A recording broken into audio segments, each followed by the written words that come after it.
এই সময় বলো প্রচুর বেলফুল ফোটে। কাজের ওখানে যে কাকুটা আছে তানাদের বাড়িতে বেলফুল ফুটেছিল, তাই তিনি নিয়ে এসছে। এত সুন্দর স্মেলটা। যাই হোক, ফুলটা পড়ে যাক, ভিডিওটা এখন দেখতে থাকো। হ্যালো, আমি দীপান্বিতা। এভরিডে একটা পার্মানেন্ট রুটিন ফলো করা খুব দরকার। এই দেখো আমার হোম রেমেডির জাদু, কত বেবি হেয়ার হয়েছে। এরকম হেয়ার গ্রোথ চাইলে আমার হোম রেমেডিস ফলো করো। তার আগে সাবস্ক্রাইব করো। এই সিজনে একটু পাকা পেঁপে খাও, যাতে স্কিন, হেয়ার হেলথ ভালো থাকে, হাইড্রেট থাকে। আচ্ছা, তোমরা কি এভরিডে একই কাজ করতে করতে বোরিং হয়ে যাও না? আমিও মাঝে মাঝে হয়ে যাই, জানো তো। বাট আমি তো ভালোবাসি এই কাজটা করতে।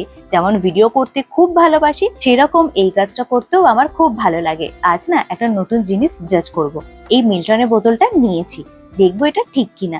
কালারটা কিউট না? এটা যেন শুধু আউট অফ স্টক হয়ে যাচ্ছিল, বাট ফাইনালি পেয়েছি। এটা চেক করব বলে গরম জল নিয়ে সারা রাত রেখে দিয়েছিলাম। সকালে উঠে দেখি যেমন তেমনই আছে। খুব ভালো, এটা লাগলে কমেন্ট করো।